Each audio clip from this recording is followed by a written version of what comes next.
Hi friends, இன்னைக்கு நம்ம இந்த வீடியோவில் லவ் இன் த கிளவுட்ஸ் அப்படின்ற வெப் சீரிஸோட எபிசோட் 2 பார்ப்போம். எபிசோட் 1 பார்க்காதவங்க பார்த்துட்டு வந்துருங்க, அப்பதான் 2 வந்து புரியும். ஸோ இந்த web series and K dramas யாருக்கெல்லாம் ரொம்ப பிடிக்குமோ நம்ம சேனல்ல வந்து சப்ஸ்கிரைப் பண்ணி வச்சுக்கோங்க. ஃபர்ஸ்டே வந்து ஹீரோயின் நினைச்சு பார்க்குறாங்க. மூன்லைட்ல வந்து அவங்கள அடிச்சு கொடுமைப்படுத்திருப்பாங்க.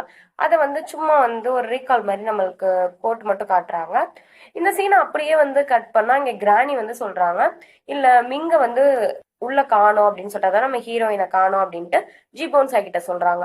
உடனே இவர் வந்து அவ எங்க போயிருப்பா அப்படின்னு சொல்லிட்டு தேடிட்டு இருக்காரு. அப்ப அவர் மந்திர பவர் வந்து ஒன்னு கையில வச்சுக்கிட்டு அவங்கள வந்து தேடி போறாரு. இங்க ஒரு கிச்சன் இருக்கு, அந்த கிச்சனுக்கு தான் இவர் வந்து போயிட்டு இருக்காரு. அப்ப அங்க பார்த்தா அவங்க வந்து கிச்சன்ல வேலை பார்த்துக்கிட்டு இருக்காங்க. உடனே இவர் கேக்குறாரு, இது மாதிரி நீ என்னை தேடலையா, என்னை தேடி வரலையா அப்படின்னு சொல்லி கேட்டோன்னே, நீங்க தான் வந்து என்னை வெளியில வரக்கூடாதுன்னு சொல்லிட்டீங்கல்ல, சரி உங்களுக்காக ஏதாச்சும் செய்யணும் அப்படின்றதுக்காக தான் நான் உங்களுக்காண்டி சமைச்சுக்கிட்டு இருக்கேன் அப்படின்னு சொல்லிட்டு சொல்றாங்க. உடனே இவருக்கு ஒரு டவுட். ஆனா டக்குன்னு அவர் என்ன பண்றாரு, அவங்கள போயிட்டு அப்படியே தூக்கி அந்த டேபிள்ல வைக்கிறாரு. டேபிள்ல வச்சுட்டு அவங்க ரெண்டு பேரும் கொஞ்சம் இன்டிமேட்டா இருக்க வந்து அவர் ட்ரை பண்றாரு. பட் ஹீரோயினுக்கு அது வந்து உடன்பாடு இல்லை. ஹீரோவுமே எதுக்கு அப்படி பண்ணிருப்பாருன்னா, இவங்களை இங்க இருந்து துரத்துறதுக்காக ஒரு காரணம் வேணும், அதுக்காக தான் அவருமே அப்படி பண்ணிருப்பாரு. இவர் வந்து நீ என்னை மிஸ் பண்ணீங்களா அப்படின்னு சொல்லிட்டு ஹீரோயின் கேக்குறாங்க. ஆமா, அவனை நான் ரொம்ப மிஸ் பண்ணேன் அப்படின்னு சொல்லிக்கிட்டு அப்படியே வந்து கிஸ் பண்றதுக்காக போறாங்க, இந்த மாதிரி ஆக்ட் பண்ணிட்டு. அப்ப என்ன பண்றாங்கன்னா, நம்ம மிங் இருக்காங்களா, டக்குன்னு வந்து இவரை கடிச்சு வச்சிடுறாங்க. கடிச்சு வச்சோன்னா அவர் வந்து அப்பாடி ரீசன்ஸ் கிடைச்சிருச்சு, இவளை வெளியில துரத்தி விட்டுறலாம் அந்த ரீசனை வச்சு அப்படின்னு சொல்லி நினைச்சுக்கிட்டு இருக்காரு. அதுக்கப்புறம் ஏன் இப்படி கடிச்ச அப்படின்னு சொல்லி கேட்கல, இல்ல இது கரெக்டான டைம்ல இருக்கு, உங்களோட பவரும் வேஸ்ட் ஆகும் அதனாலதான் அப்படின்னு சொல்றாங்க. சொன்னோன்னா சரி ஓகே அப்படின்னு சொல்லிட்டு நீங்க இருந்து கிளம்பி மூன்லைட்கே போயிடு அப்படின்னு சொல்றாங்க. ஐயோ பாஸ் பாஸ் மன்னிச்சிருங்க பாஸ், இது மாதிரி இப்படிலாம் பண்ண மாட்டேன், வாங்களே மறுபடியும் நம்ம இன்னொரு வாட்டி ட்ரை பண்ணி பார்க்கலாம் அப்படின்னு சொல்றாங்க. உடனே கிராணியுமே வந்து கூப்பிடுறாரு, கூப்பிட்டு இவளை வந்து இங்க இருந்து வெளியில அனுப்பிடுங்க அப்படின்னு, ஜிங்கிஸ்க்கு அனுப்பி விட்டுருங்க அப்படின்னு சொல்லிட்டு இருக்கல.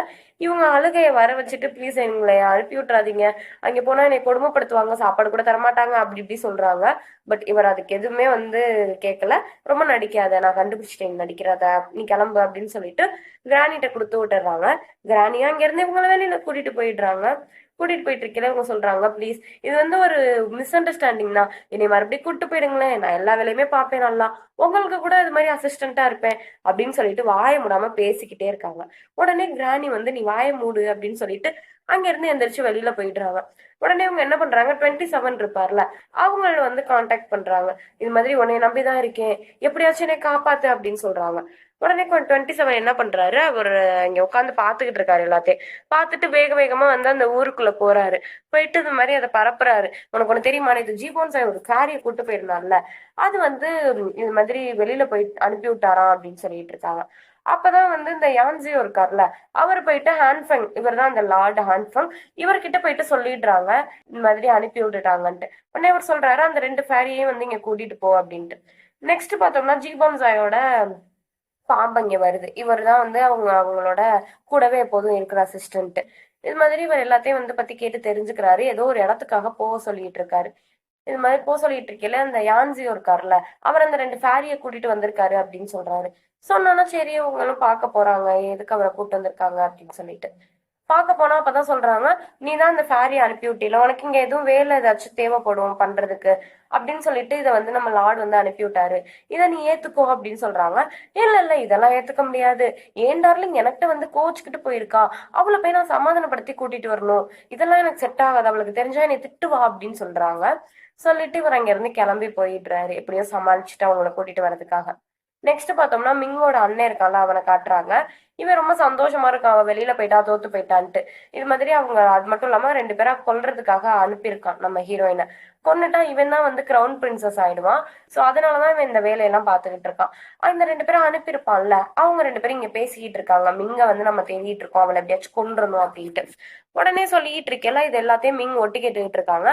அந்த காம்போஸ் ஒண்ணு இருக்கும், அது வந்து மிங்க வந்து காட்டும். அங்க பாரு ஓடுற, அவ பிடிப்போம் அப்படின்னு சொல்லிட்டு, ஓடுனா மட்டும் உன்னை விட்டுருவோமா அப்படின்னு சொல்லிட்டு வேகமா தேடி ஓடி போயிட்டு இருக்காங்க. அப்ப இவங்களை துரத்தி பிடிச்சு ட்ரை பண்ணிட்டு இருக்காங்க.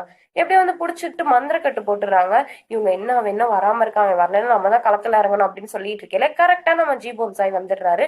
ஜிபோன்சாய் வந்து காப்பாத்திடுறாரு. ஏன் ஆனா நீ எப்படி வந்து இது பண்ணுவ அப்படின்னு சொல்லிட்டு அவங்கள அடிச்சு அங்க தூக்கி எரிஞ்சிடுறாரு கீழே. இது மாதிரி அவங்க சொல்றாங்க, அவனைதான் அந்த மிங்கோட இது காட்டுது அப்படின்னு சொல்லிட்டு. அவர் எதுவுமே கேட்கல, இவர் அடிச்சுட்டு இவ என்னோட ஆளு, இவள்கிட்ட இருந்து தள்ளியே இருங்க அப்படின்னு சொல்லிட்டு அவர் சொல்றாரு. நெக்ஸ்ட் பார்த்தோம்னா நீ வந்து ட்ரெஸ் மாத்திட்டு வா, நம்ம வந்து ஊருக்கு போலாம் அப்படின்னு சொல்லிட்டு கூட்டிட்டு போயிடுறாங்க. இங்க கிராணி கிட்ட வந்து யான்சியோ சொல்லிட்டு இருக்காரு, ஏன் இவங்க 2 பேரையும் ஏத்துக்கிட்டா என்ன, ஏன் ஏத்துக்க மாட்டீங்க அப்படின்னு சொல்லி பேசிட்டு இருக்கேன். கரெக்டா மிங் வந்துடுறாங்க. வந்துட்டு அட பாவி, நான் போயிட்டு ஒரு நாள் கூட ஆகல முழுசா, அதுக்குள்ள 2 சக்காலத்தையும் கூட்டிட்டு வந்துட்டியா அப்படின்னு சொல்லி கேக்குறாங்க. நான்லாம் எதுவும் பண்ணலப்பா, இந்த யான்சியோ பையன் தான் கொண்டு வந்து விட்டுட்டான், எதுவா இருந்தாலும் நீ அவன்கிட்ட கேட்டுக்கோ அப்படின்றாங்க. ஏன்டி நீங்க இங்க வந்தீங்க, இங்க வந்து யாருமே இருக்கக்கூடாது, நான் மட்டும்தான் இருப்பேன், நீ ப்ளீஸ் இவங்களெல்லாம் வெளில அனுப்பியிருப்பா அப்படின்னு சொல்லிட்டு ஹீரோயின் சொல்றாங்க. உடனே கவலைப்படாத, அவங்களெல்லாம் நான் வச்சுக்க மாட்டேன், உன்னை மட்டும் தான் வச்சுக்குவேன், கேட்டியா யான்சியோ, அவங்களால தயவு செஞ்சு அவங்கள கூட்டிட்டு போயிடு, இல்லைனாட்டி என்னோட டார்லிங் வந்து கோச்சுக்குவா அப்படின்னு சொல்றாங்க. சரின்ட்டு இவருமே வந்து இதுக்கு மேல அது சொல்றதுக்கு இல்ல அப்படின்னு சொல்லிட்டு அங்க இருந்து கிளம்பி போயிடுறாரு அவங்க 2 பேரும் கூப்பிட்டுட்டு. அதுக்கப்புறம் இவர் என்ன பண்றாருன்னா ஜெய் போன்சாய் வந்து மிங்க கூட்டிட்டு போறாரு. கூட்டிட்டு போய் அவங்க அது ஸ்கேன் பண்ற மாதிரி செக் பண்றாரு அவங்க பாடிய. மாதிரி இவங்க வந்து பையனா இருந்துட்டு பொண்ணு விஷயத்துல இருக்காங்களா அப்படின்ட்டு. பட் அது கரெக்டா தான் கெஸ் பண்ணாரு. ஆனா இவங்க கொஞ்சம் தப்பா கெஸ் பண்ணிட்டாரு. இவங்க வந்து பொண்ணு விஷயத்துல இருந்தா பையனா இருந்திருப்பாங்க. அதுக்கப்புறம் பார்த்தோம்னா ஸ்கேன் பண்ணி முடிச்சிடுறாரு. முடிச்சதுக்கு அப்புறம் என்ன என்னை சந்தேகப்படுறீங்களா அப்படின்னு சொல்லி கேக்குறாங்க. உடனே அவர் சொல்றாரு, ஆமா சந்தேகம் தான் படுறேன். இது மாதிரி நீ போய் 1 மணி நேரம் கூட ஆயிருக்காது, அதுக்குலாம் வந்து ஹான்ஃபெங் ஆளுங்க இங்க வந்துட்டாங்க. அது மட்டும் இல்லாம பார்த்தோம்னா மிங்கோட இது உடனே வந்து ஏன் காட்டுச்சு அப்படின்னு சொல்லிட்டு கேட்டுக்கிட்டு இருக்காரு. இதெல்லாம் எனக்கு தெரியாது, நான் எதுக்கு இதெல்லாம் உங்கள்கிட்ட போய் பரப்ப போறேன், இதுக்கும் எனக்கும் எந்த சம்மந்தமுமே இல்லை அப்படின்னு சொல்றாங்க. பட் இவருக்கு இன்னுமே டவுட்டா இருக்கு. அப்புறம் ஏன் நான் உன்னை செக் பண்ணல, உன்னோட ஹார்ட் பீட் ஃபாஸ்டா இருந்துச்சு அப்படின்னு கேக்குறாரு.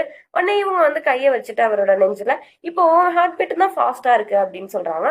டக்குன்னு இவர் அந்த கையை வந்து வேகமா எடுத்து விட்டுறாரு. எடுத்து விட்டுட்டு, இல்ல நான் உன்னை நம்ப மாட்டேன் அப்படின்னு சொல்றாரு. சரி விடுங்க, என்னை நம்பல இல்ல, நான் வந்து இன்னுமே இங்க இல்ல, நான் இங்க இருந்து வெளியில போறேன் அப்படின்னு சொல்றாங்க. சரின்ட்டு அவங்க ஒரு பவுச் மாதிரி இருக்கு, அதை வந்து இப்படி மறைச்சு வச்சுட்டு போயிட்டு இருக்காங்க. போயிட்டு இருக்கோட டக்குன்னு இவர் பிடிச்சி இப்படி இழுக்கிறாரு. அது மாதிரி அந்த பவுச்ல என்ன வச்சிருக்கா அப்படின்னு சொல்லு அப்படின்றாரு. இல்ல ஒண்ணும் இல்ல அப்படின்றாங்க. அந்த பவுச்சை வாங்கி கீழே கொட்டுறாங்க. அப்ப அதுக்குள்ள விலை உயர்ந்த முத்துக்கள் இதெல்லாம் வந்து விலை உயர்ந்தது இருக்கு. இது மாதிரி திருடுறியா அப்படின்னு சொல்லி கேக்குறாரு. என்னை மன்னிச்சிருங்க, என்னை நீங்க துரத்திட்டீங்கன்னா நான் என்ன பண்றது, அதனாலதான் என்னோட சாப்பாடுக்காக இதெல்லாம் திருடி வச்சிருக்கேன், மத்தபடி திருடணும் அப்படின்ற எண்ணம் எனக்கு இல்ல அப்படின்னு சொல்லிட்டு இருக்காங்க. இது மாதிரி உன்னை நான் அந்த இந்த இதுக்கே ராணியாக்கியிருக்கேன், நீ வந்து ஒரு சில்லறத்தனமா இதெல்லாம் போய் திருடிட்டு இருக்கியா, இனிமே இந்த திருடுற வேலையெல்லாம் வச்சுக்காத, உனக்கு என்ன வேணாலும் அது என்கிட்ட கேளு அப்படின்னு சொல்லிட்டு அங்க இருந்து போயிடுறாங்க. இது எல்லாமே ஆக்சுவலா ஹீரோயினோட பிளான் தான். இவங்க இப்படி நடந்துகிட்டா வந்து கண்டிப்பா ஹீரோவுக்கு வந்து இவங்க மேல ஒரு நம்பிக்கை வரும் அப்படின்றதுக்காக தான் இவங்க இதெல்லாம் பண்ணி வச்சிருப்பாங்க. ஸோ அதே மாதிரி உங்க பிளானும் சக்சஸ் ஆயிடுச்சு, அப்பாடா நம்ம பிளான் சக்சஸ் ஆயிடுச்சு அப்படின்றாங்க. நெக்ஸ்ட் வந்து இங்க ஜிபோன்சாயோட பிஏ வராரு. வந்துட்டு இது மாதிரி நாளைக்கு ஏதோ ஒரு ஊருக்கு போறேன்னு சொல்லிட்டு இருந்தாருல, அதை பத்தி சொல்லிட்டு இருக்காங்க. அப்ப ஜிபோன்சாய் சொல்றாரு, இது மாதிரி மிங்கி இருக்காங்கல்ல, அவங்க ஒரு ஊர்ல இருந்து வந்திருக்கேன்னு சொல்லியிருப்பாங்க, அந்த ஊர்ல போய் விசாரிச்சு பார்க்க சொல்றாங்க அவளை பத்தி, ஒருவேளை அவ ஸ்பையா இருந்தா என்ன பண்றது அப்படின்ட்டு. உடனே அவர் சொல்றாரு, பிஏ எதுக்கு இவ்வளவு கஷ்டப்பட்டுட்டு இருக்கீங்க, பேசாம கொண்டுருங்க, எல்லாமே வந்து சரியாயிடும் அப்படின்றாரு. அப்புறம் இங்க ஹான்ஃபெங் அப்புறம் யான்சியோ இவங்களெல்லாம் காட்டுறாங்க. இவங்க எல்லாம் வந்து டீ சாப்பிட்டுட்டு இருக்காங்க. அப்ப அந்த ஹான்ஃபெங் சொல்றான், நானே அவன் நேர்ல போய் பாக்குறேன், அங்க போய் பார்த்தாதான் எனக்கு ஏதாச்சும் ஒரு க்ளூ கிடைக்கும், நேர்ல போய் பாக்குறேன் அப்படின்னு சொல்லிட்டு இருக்காங்க. நெக்ஸ்ட் இங்க பார்த்தோம்னா மிங்க காட்டுறாங்க. அவங்க 27ஓட இருக்காங்க. அப்ப பார்த்தா 27 கிட்ட ஒரு கதை சொல்லிட்டு இருக்காங்க. ஆக்சுவலா அந்த ஊர் இருக்குல்ல, அதுல ராஜா வந்து முடியாம இருக்காரு. அவர் பொண்ணு டியான்ஜியான் இருக்காங்கல்ல, அவங்க ஒரே பொண்ணு, அவங்களுமே இங்க இது ராணி ஆக முடியாது. அதுக்கப்புறம் பார்த்தோம்னா அந்த ஹான்ஃபெங் இருக்கான்ல, அவன் வந்து அந்த ராஜாவோட தம்பி, அவன் மட்டும்தான் இப்போ வந்து இங்க ராஜாவாக முடியும். இதை பத்தி சொல்லிக்கிட்டு இருக்காங்க. இவங்கதான் வந்து தேர்ந்தெடுப்பாங்க, அந்த டியான்ஜியான் இருக்காங்கல்ல, இவங்கதான் ஜீபூன் சாயுமே வந்து தேர்ந்தெடுத்திருப்பாங்க. இதெல்லாம் வந்து 27 சொல்லிட்டு இருக்காங்க. 27 அப்புறம் ஒரு புக்கு கேக்குறாங்க, இந்த புக் எனக்கு வேணும் அப்படின்னு சொல்லிட்டு. ஏன் உனக்கு அறிவு இருக்கா, போ, நான் குட்டி பையன் தானே, குட்டி பையன்ட்ட என்ன மாதிரி புக் எல்லாம் கேட்கற அப்படின்னு சொல்லிட்டு, அது என்ன புக்குன்னா எப்படி செடியூஸ் பண்றது அப்படின்னு சொல்லிட்டு நம்ம ஹீரோவை. உடனே அவங்க வந்து ப்ளீஸ்பா கொடுப்பா அப்படின்னு சொல்றாங்க. சரின்ட்டு ஒரு மீன் கிடைக்குமே அப்படின்னு சொல்லிட்டு அந்த புக்ஸுமே வந்து இவங்களுக்காக வந்து ரெடி பண்ணி கொடுக்குறாங்க. அவங்களும் அந்த புக்ஸ் வந்து எடுத்து பார்த்துக்கிட்டு இருக்காங்க. அது மாதிரி எப்படி வந்து செடியூஸ் பண்ணலாம் அப்படின்னு சொல்லிட்டு ஒவ்வொருமே வந்து படிச்சுக்கிட்டு இருக்காங்க அந்த புக்கு. அந்த புக் ரெடி பண்ணி கொடுத்தது மட்டும் இல்லாம இன்னொன்னு வந்து நம்ம 27 வந்து இவங்க கேட்டுக்கிட்டு இருக்காங்க. 27 வந்து, நான் ஒரு குட்டி பையன், ஏன் இப்படி எல்லாம் என்னை கொடுமைப்படுத்துறேன் அப்படின்றாங்க. இங்க மறுபடியும் வந்து நம்ம ஹீரோவை கட்டுறாங்க. அவர் அந்த மூன் லைட்டுக்கு போயிருக்காரு. மூன் லைட் போயிட்டு அங்க இருக்க எல்லாருக்குமே பரிசு கொடுத்துக்கிட்டு இருக்காரு. அப்போ ஒரு பொண்ணை வந்து காட்டுறாங்க, ரூன்ட்டு. இவங்கள்ட்ட வந்து அவர் வந்து சொல்லி கொடுத்துட்டு இருக்காரு, உனக்கு பண்ணி கொடுத்த சத்தியத்தை நான் காப்பாத்துவேன் அப்படின்ட்டு.